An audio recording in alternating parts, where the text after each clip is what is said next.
Hello everyone, welcome back to my channel. और आज की वीडियो मेरी उन बच्चों के लिए है जिनका अपकमिंग शिफ्ट में एग्ज़ाम है। ठीक है, तो मैं ये देख रहा हूँ कि जो पेपर बच्चे देके आ गए हैं वो इतने परेशान नहीं है जितने परेशान जिनका अभी आगे चल के एग्ज़ाम है, वो बच्चे ज़्यादा परेशान है। रीज़न ये है क्योंकि बहुत ज़्यादा हुआ हो गया मार्केट में कि बहुत पेपर टफ आ रहा है, मैथ ऐसी आ रही है, लेंदी आ रही है, क्वेश्चन बच्चे नहीं कर पा रहे हैं, तो बच्चे परेशान हैं। तो क्वेश्चन आ कहाँ से रहे हैं? क्योंकि जो क्वेश्चन वहाँ पर आ रहे हैं उसका एनालिसिस टीचर करवा नहीं रहे हैं क्योंकि वो बैन हो रखा है। तो बच्चों को यही पता नहीं चल रहा कि क्वेश्चंस कहाँ से आ रहे हैं। ठीक है, तो इस वजह से बच्चे भटक रहे हैं, कोई कि यहाँ से क्वेश्चन मिल जाए, यहाँ से क्वेश्चन मिल जाए। मैं बहुत बच्चों को देख रहा था कि मेरे कमेंट सेक्शन में बच्चे पूछ रहे थे कि कहाँ से कर लें लास्ट टाइम पे, कि कौन सा टीचर से पढ़ सकते हैं, कि कहाँ से क्वेश्चन पता चलेगा कि कहाँ से आ रहे हैं। बट मैं एक चीज़ देख रहा था कि अभी जो 2023 वाला एग्ज़ाम हुआ था ना, तो उसमें एक शिफ्ट थी और मैंने जब उस शिफ्ट को देखा और अपना एग्ज़ाम मेरे को, जब मैं अपने क्वेश्चन देखे 2024 में, अभी जो मैं पेपर देखे आया था वो काफ़ी सिमिलर था। ठीक है, मैं ये नहीं कहूँगा एग्जैक्ट क्वेश्चन थे, बट हाँ जो लेंथी क्वेश्चन थे वो उसमें भी मेरे को देखने के लिए मिले। तो मैं आपको बताता हूँ कि कौन सी शिफ्ट है और आपको वो ज़रूर लगा के जानी है, तो आपको 100% फ़ायदा होने वाला है। फ़ायदा नहीं होगा तो बट आपको पता चल रहा है कि हाँ इस लेवल का मैथ्स का पेपर आ रहा है। ठीक है, तो मैं आपको शिफ्ट बता देता हूँ।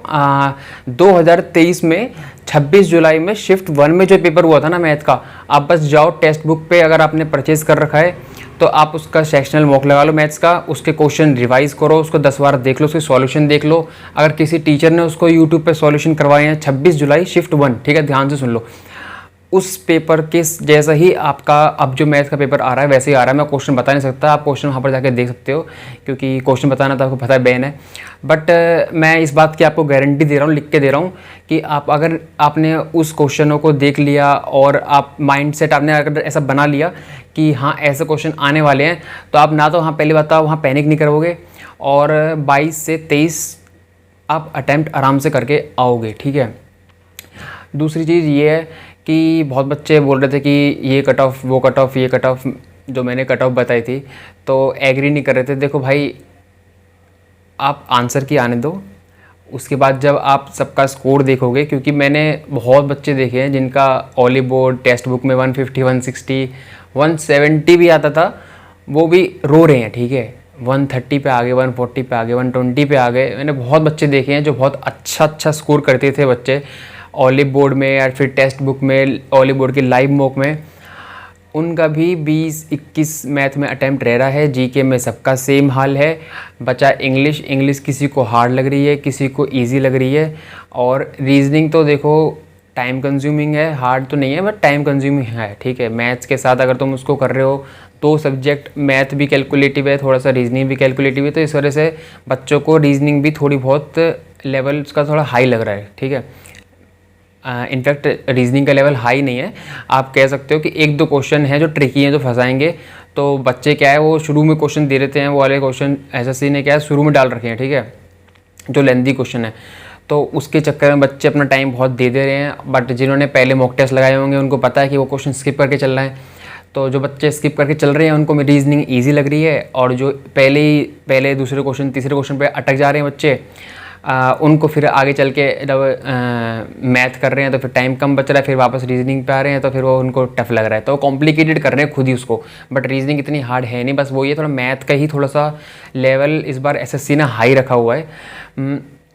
तो बाकी आप मेरे कहने से 26 जुलाई की शिफ्ट 1 को अच्छे से देख लो, उसके सॉल्यूशन देख लो, कर यूट्यूब पे किसी ने करवाए हैं। यूट्यूब पे नहीं करवाए तो आप खुद से करके देखो, अपने नोट से मिला के देखो कौन से फॉर्मूले लग रहे हैं। अब ये नहीं है कि जो क्वेश्चन उसमें कराए हैं तो वही आपको याद करके जाने हैं। ठीक है, अगर कोई अलजेब्रा का कोई एक फॉर्मूला उसमें यूज़ हो रहा है तो आप उससे रिलेटेड 3-4 फॉर्मूले और हैं तो उसको भी याद करके जाओ। ठीक है, जैसे x5 + 1/x5 का फॉर्मूला है। ठीक है, तो आप x की पावर 7 + 1/x की पावर 7 को भी रिवाइज़ करके जाओ, क्योंकि ज़रूरी नहीं है कि 5 वाले पूछे, 7 वाला ही पूछ सकता है। हो सकता है कि अगर किस्मत अच्छी हो तो 3 वाला भी पूछ सकता है। ठीक है, हमारी वाली शिफ्ट में तो x6 + 1/x6 की पूछी थी, वो था इजी क्योंकि उसमें पहले क्यूब लग रहा था फिर स्क्वायर, बट जो उसके ऑप्शन थे वो कम से कम 8-9 डिजिट में थे।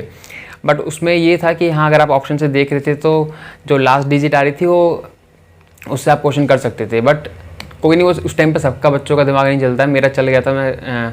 फिर मैंने कैलकुलेशन नहीं करी थी, मैंने वो ऑप्शन से कर लिया था।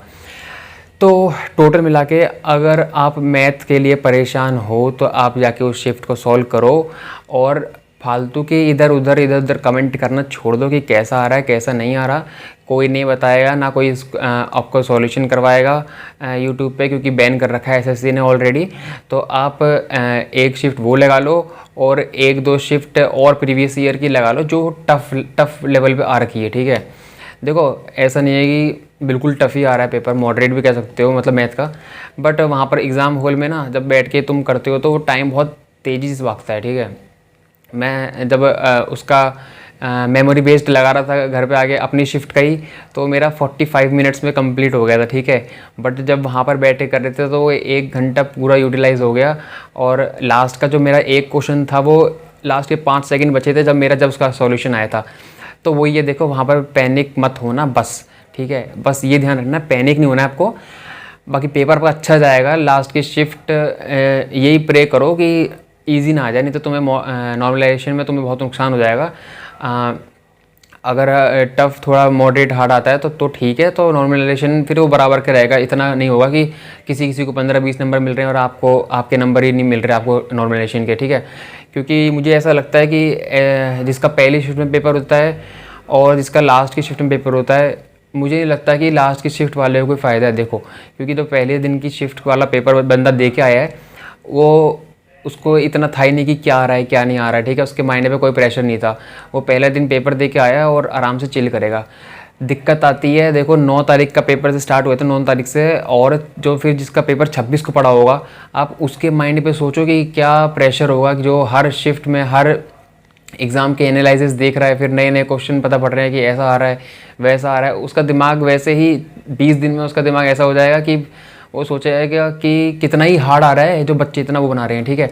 तो इतना भी हार्ड नहीं आ रहा है, अगर आप टाइम मैनेजमेंट लेके करोगे, बढ़िया अपना स्किप करके चलोगे तो बढ़िया करके आओगे, ठीक है।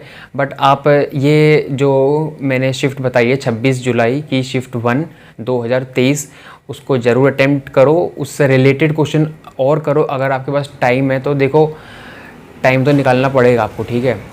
मैं ये वीडियो रात तक अपलोड कर दूंगा ताकि जो कल वाले बच्चे हैं वो भी इसका फ़ायदा उठा लें और उस शिफ्ट को रात को लगा के आराम से सो जाएं और बढ़िया करके अपना पेपर दे के आएँ, ठीक है। दूसरी अनाउंसमेंट ये थी कि मैंने अभी एक टेलीग्राम पे ग्रुप बनाया है, और उस पर जो भी सबसे पहले 100 बंदे उसमें ज्वाइन करने वाले हैं, तो मैंने सोचा है उनमें से किसी भी 5 को जो पर्सनली मुझे ठीक लगेंगे, पढ़ने वाले बच्चे लगेंगे, तो मैं उनको कुछ एडमिन का जो फैसिलिटी होती है, जो भी कहते हैं मतलब कि एक पावर होती है, तो मैं 5 बंदों को सिलेक्ट करूँगा, वो मैं पावर उनको दूंगा, ठीक है, ताकि वो मेरे साथ उस पेज को, टेलीग्राम पेज को हैंडल करेंगे, ठीक है। तो यही अनाउंसमेंट थी मेरी छोटी सी, और all the best for upcoming shift वालों के लिए जिनके भी एग्ज़ाम बचे हैं। और फिर उसके बाद 3-4 दिन में आंसर की आ जाएगी, फिर कट ऑफ तो पता चल जाएगा फिर क्या रहेगा, ठीक है। बाकी ऑल द बेस्ट एवरीवन, अच्छे से करना, पैनिक मत होना एग्ज़ाम में। मैथ्स को स्किप करके चलना, ये मत सोचना कि 10 क्वेश्चन होंगे 12। देखो पहली बार में जब मैं फर्स्ट गो में जा रहा था ना, तो मेरे सिर्फ 15 क्वेश्चन हुए थे मैथ में, ठीक है। और फिर मैंने वापस से जब करा तो आराम से, एकदम आराम से क्वेश्चन, जब 15 मिनट बचे थे तो फिर वो आराम से हो गए थे, ठीक है। तो ये नहीं है कि तुम्हारे फर्स्ट बार में ही तुम जा रहे हो कि सोचो कि सारे क्वेश्चन एक बार में हो जाएंगे, तो ऐसा नहीं होगा। वो माइंड में एकदम से स्टक नहीं करती है कि कौन सा फॉर्मूला लगेगा। बाद में तुम्हारा थोड़ा बहुत तुम जब आगे के क्वेश्चन करते जाओगे तो दिमाग खुलता रहेगा, ठीक है। दिमाग पता क्या होता है, एक टाइम जब वहाँ पेपर जाते हैं ना देने, तो आधे घंटे 1 घंटे तो तुम्हारा वही होता रहता है वेरिफिकेशन, या फिर तुम्हारा बायोमेट्रिक होती रहती है, तो उसमें तुम्हारा दिमाग बिल्कुल काम करना बंद कर देता है, ठीक है। वो जब आधा घंटा रहता है पीछे, मैं तो 15 मिनट पहले 10 मिनट का नैप भी ले लिया था मैंने वहाँ पर तो क्या है, फिर एकदम से फिर जब पेपर का स्टार्ट होता है ना, चालू होता है, तो फिर वो माइंड एकदम से पूरा हिल जाता है, तो फिर एकदम से फॉर्मूले याद नहीं आते हैं, ठीक है। तो मैथ्स तो गलती से भी पहले अटेम्प्ट मत करना बिल्कुल भी, रीजनिंग करना, देन जीके करना, फिर इंग्लिश करना, उसके बाद मैथ्स करना, ठीक है। अगर सोचो कि मैथ्स पहले करूँगा और रीजनिंग भी ऐसे नहीं करना कि 25 के 25 पहले करूँगा उसके बाद जाऊँगा इंग्लिश पे। पहले अगर आपके 18, 19, 20 या 15 नहीं 18, 20 तो आपके हो जाएंगे पहले फर्स्ट गो में, ठीक है। तो आप पहले रीजनिंग को करना और कम से कम 20-21 क्वेश्चन फर्स्ट गो में करके अपना इंग्लिश, फिर जीके इंग्लिश में आप कुछ भी कर सकते हो, तो पहले जीके कर लो या पहले इंग्लिश कर लो, उससे कोई इशू नहीं है, ठीक है। फिर मैथ को करना लास्ट में, फिर वापस जो थोड़ा तुम्हारे पास अगर 5-10 मिनट बचते हैं तो फिर आप रीजनिंग के क्वेश्चन देख सकते हो। बाकी इतना भी कॉम्प्लिकेटेड मत बनाना कि बाद में मैथ्स के तुम 10 क्वेश्चन 5 क्वेश्चन तुम्हारे छूट ही जाएँ, क्योंकि बहुत बच्चों का ऐसा हुआ है कि जिन्होंने शुरू में इतना वो टाइम का देखा नहीं और लास्ट में उनके 5-10 क्वेश्चन छूट गए। और हमारी शिफ्ट का ही बता रहा हूँ मैं, बहुत बच्चे थे, बट मैंने जब देखा कि लास्ट के 5-10 क्वेश्चन बहुत ही ईजी थे, और मैं ईजी ही बोलूँगा, मॉडरेट भी नहीं थे, बहुत ईजी थे। शुरू के 5 क्वेश्चन मॉडरेट से ऊपर थे, फिर देन 7-8 क्वेश्चन जो थे वो मॉडरेट थे, ठीक है। और जो लास्ट के 10-12 7-8 क्वेश्चन जो भी बचे वो सारे क्वेश्चन इजी थे, ठीक है। मेरे 7 मिनट में सारे क्वेश्चन हो गए थे वो। तो आपको बस ये स्ट्रेटजी फॉलो करो और ये मॉक टेस्ट लगा के जाओ। 27 जुलाई शिफ्ट 1, 10 बार बोल रहा हूँ क्योंकि बहुत इंपॉर्टेंट है, ठीक है। मैंने उसको देखा, जब उसकी पूरी शिफ्ट मतलब मैथ का पेपर देखा तो मैंने देखा ये तो पूरा हमारे जैसे पेपर आ रखा है, ठीक है। 19 सितंबर फर्स्ट शिफ्ट में था और मैंने देखा तो मेरे को एकदम सेम लगा। मैं सोच रहा था अगर मेरे हाथों पहले पड़ जाता था तो मेरा कितना अच्छा स्कोर हो जाता, बट कोई नहीं, आप उसको जाके देखो, उसको सॉल्यूशन उसके करो। अगर फ़ायदा ना मिले तो आप आराम से आओ यहाँ पर, गाली बको, जो बकना है बक के जाओ, ठीक है। बट आप उसको ज़रूर करके जाओ, ये मैं आपके फ़ायदे के लिए कह रहा हूँ, ठीक है। चलो वीडियो को लाइक ज़रूर कर देना और चैनल को सब्सक्राइब कर देना, आप सब्सक्राइब नहीं करते हो, ठीक है। चलो बाय, ऑल द बेस्ट।